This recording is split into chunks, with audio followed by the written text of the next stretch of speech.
on over. Around? Or just side? Yeah. And then we'll just kind of hand it off. That's the next bill that has to be passed. Okay.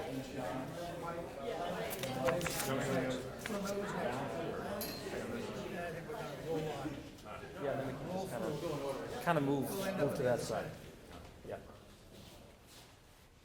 Well, good morning, everyone. Thank you for joining us here. I'm really pleased to be hosted here today by Major General Michaelitis and the New Hampshire National Guard. Thanks very much. We're also joined by Major General Ken Clark, former New Hampshire Adjutant General, as well as Mike Horn, former Director of the New Hampshire State Veterans Cemetery, Sean Buck, who's the Director of the New Hampshire State Veterans Cemetery, and Anna Thomas, who's a former member of the New Hampshire National Guard, also doubles as the Public Health Director in the City of Manchester. Anna, thanks for coming and joining us.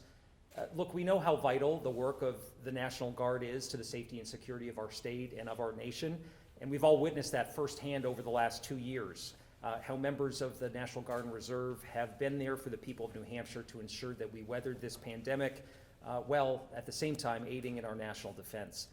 New Hampshire's National Guard members staffed vaccination sites at the height of the pandemic. They got shots in arms when we needed it the most.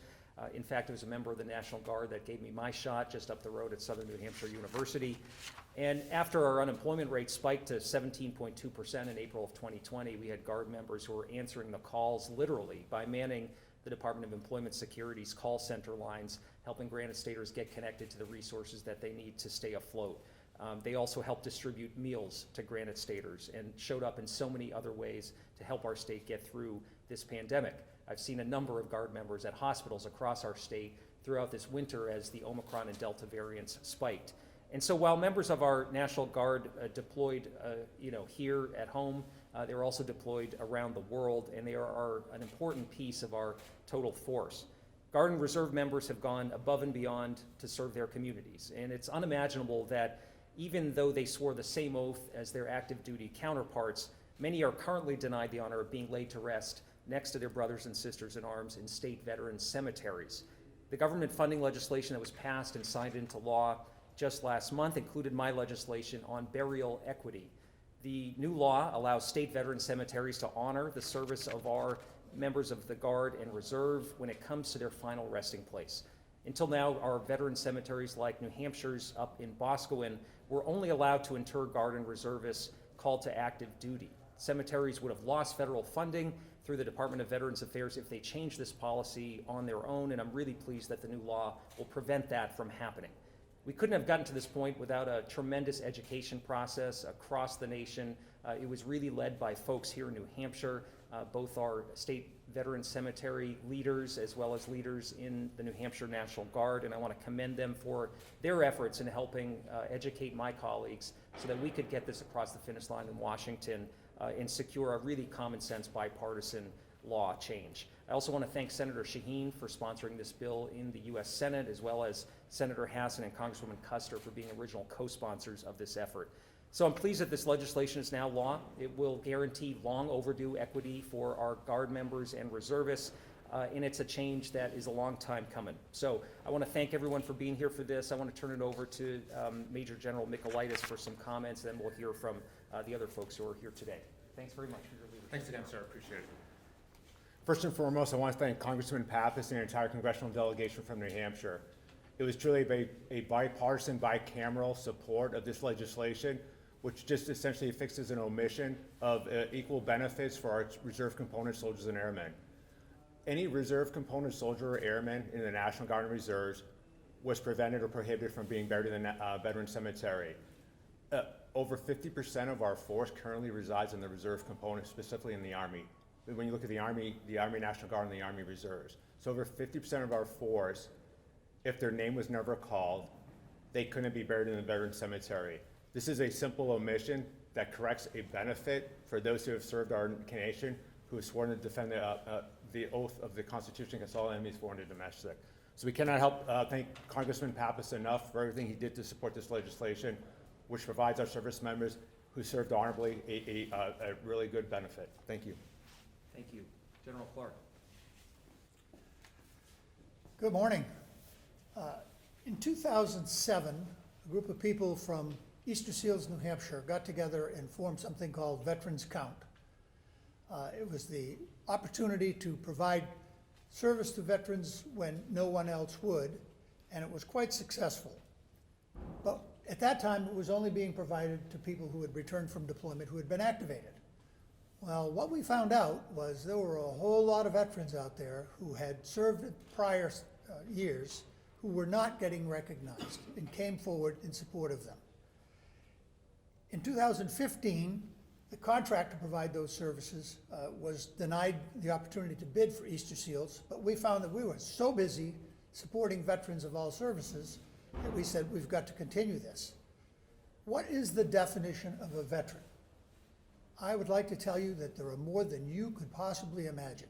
It all depends upon what you're trying to get for benefits.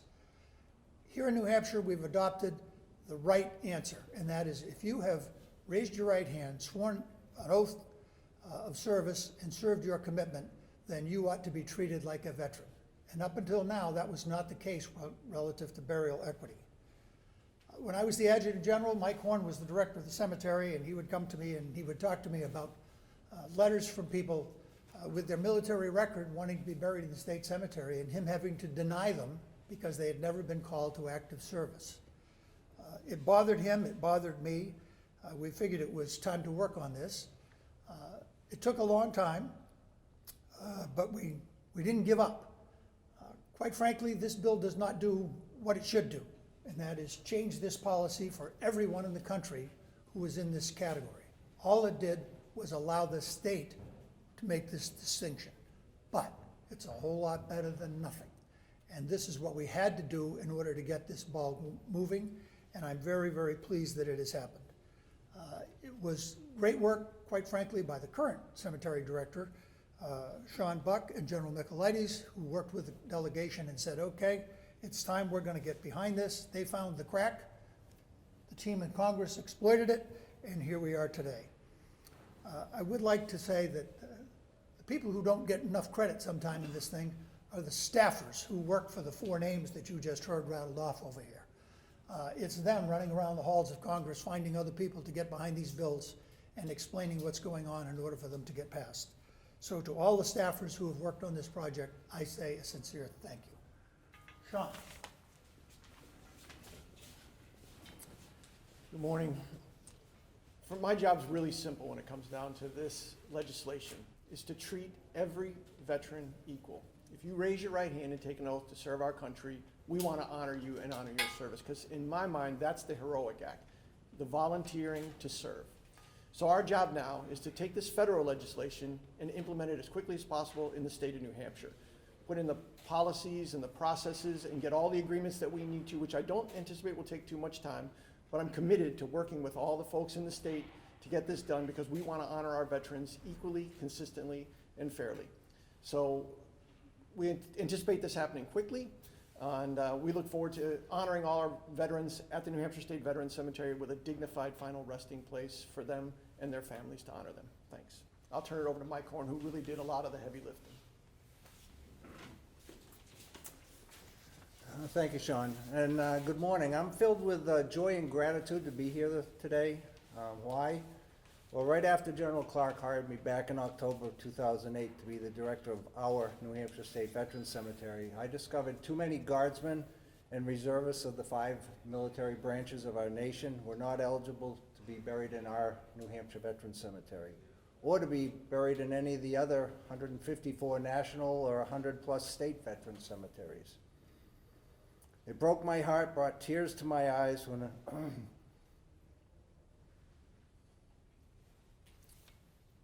I had to tell servicemen that they weren't eligible. I started telling them, we'll get the law changed.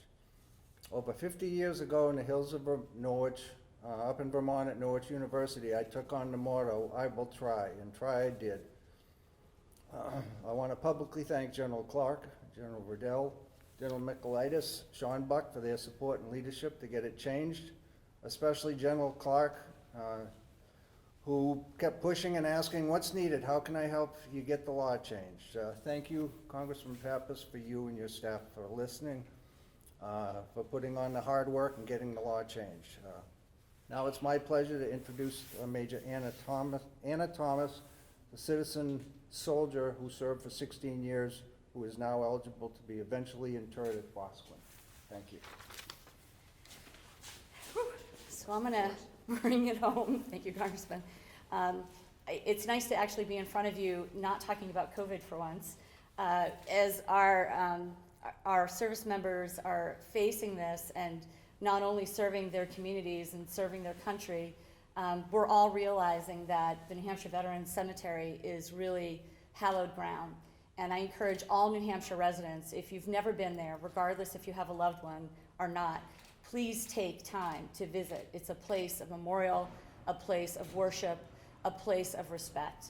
So during the pandemic, we unfortunately lost my dad. Not to COVID, but he really struggled while he was in a nursing home, and we were given the honor to lay him to rest at the New Hampshire Veterans Cemetery. I quickly learned that my 16 years of service did not qualify to also be recognized and to be able to join him at that burial ground. This legislation will now enable New Hampshire to consider that for the rest of us.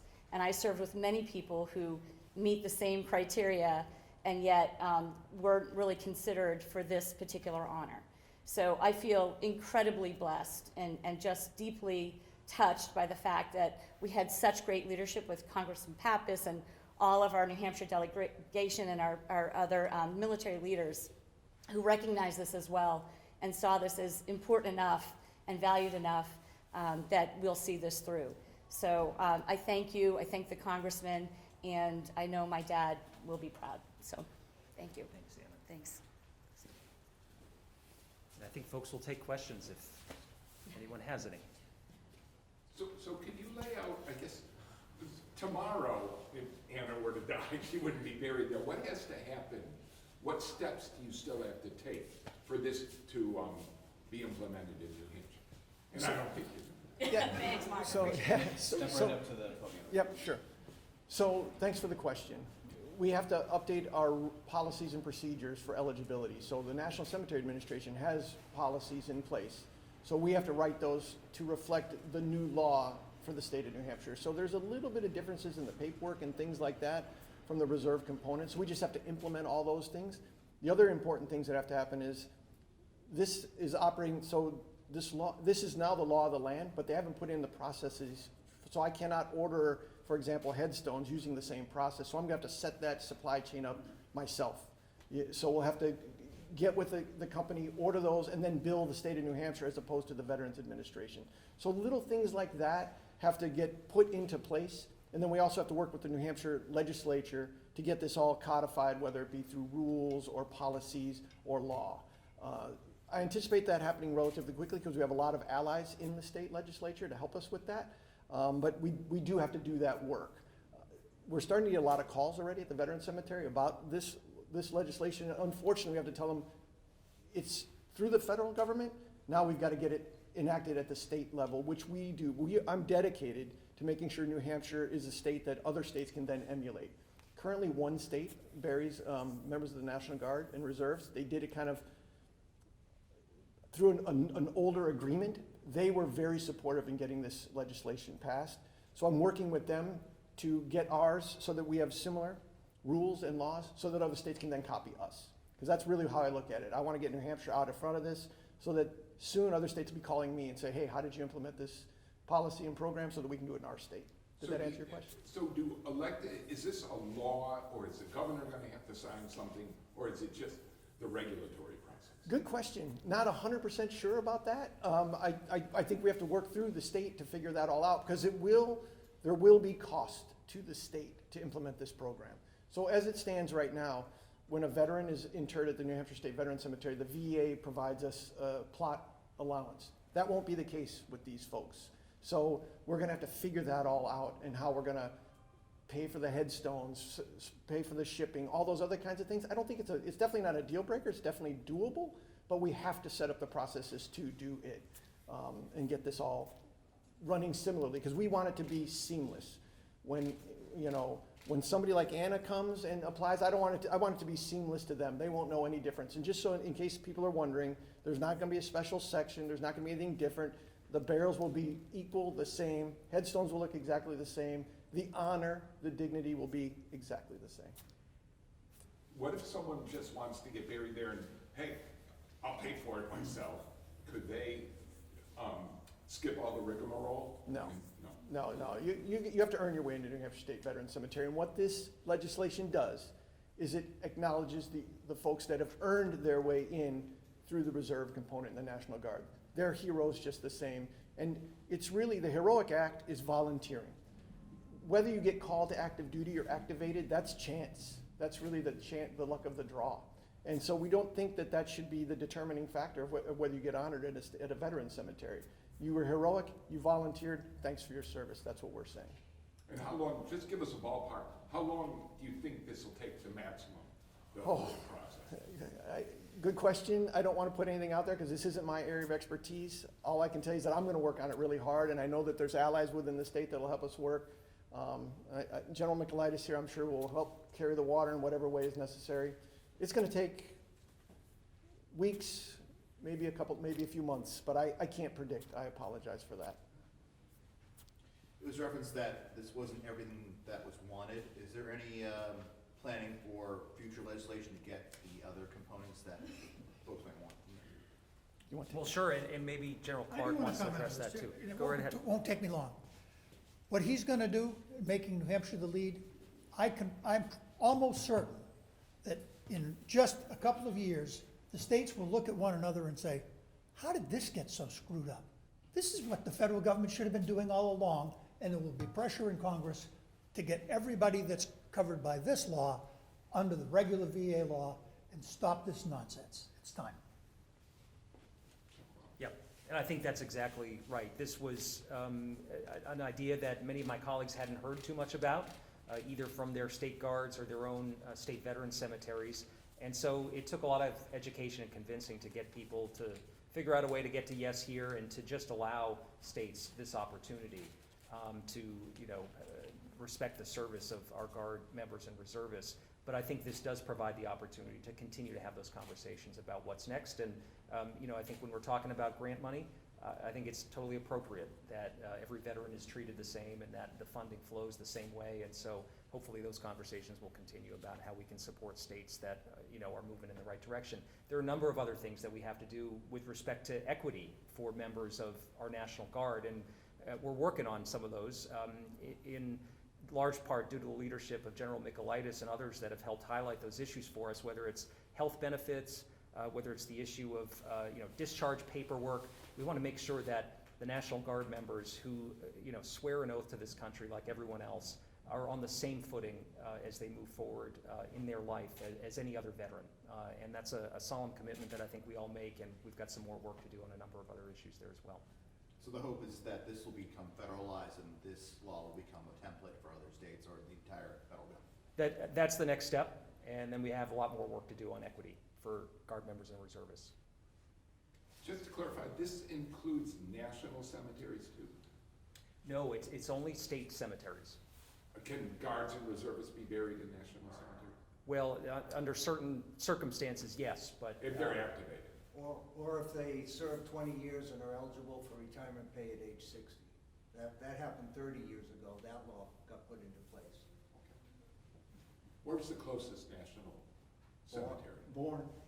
Where? Born, Cape Cod. Cape Cod.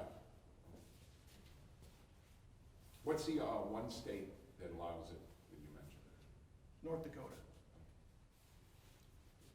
And I think part of the reason why we were successful here is that there was an acknowledgement that we had states that were on sort of an unequal footing, where they sort of green-lighted a process in one state, but told other states they weren't allowed to do this. So that's why I think we were able to be successful here with some corrective action at getting rid of that prohibition nationally. Obviously, the next step is to make sure that it's not just state by state, it's a national policy. And I think that's what members of the Guard and Reserve deserve here. How many people do you think you've turned, really guards and reservists you've had to turn away over the years? We probably get, I'd say we probably turn away 30 or 40 applicants a year, maybe Yeah, something along those lines. We have a pretty large folder at the Veterans Cemetery of applicants that we've turned away previously.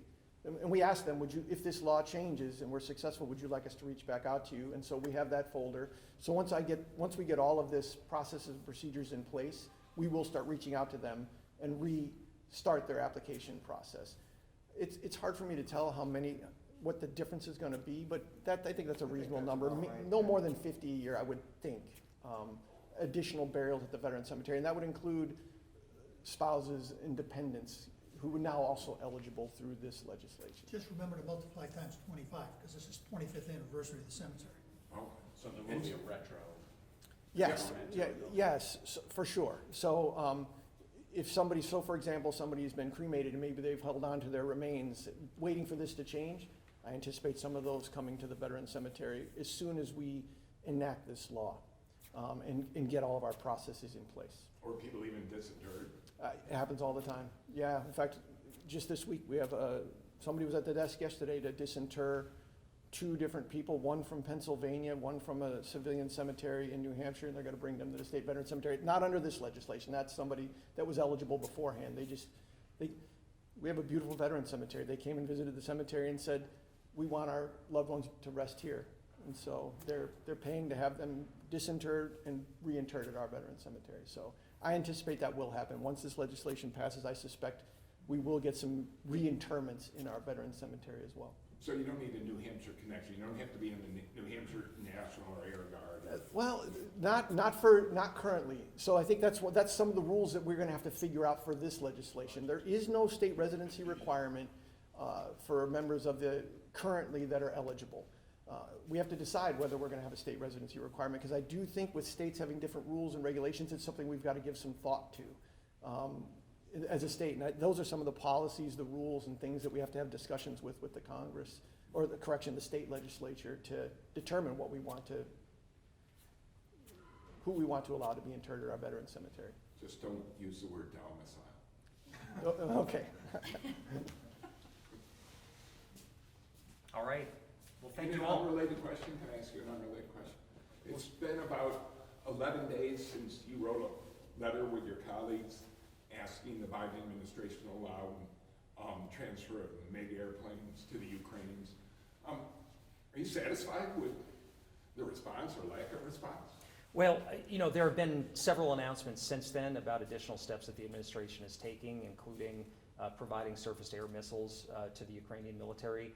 So those are positive steps forward, and I think there continues to be more that the U.S. government needs to look into to support Ukraine and our allies and partners in the region. And so that's one step that I think is appropriate, and I think it's important that we don't let Vladimir Putin define the terms of our support for Ukraine.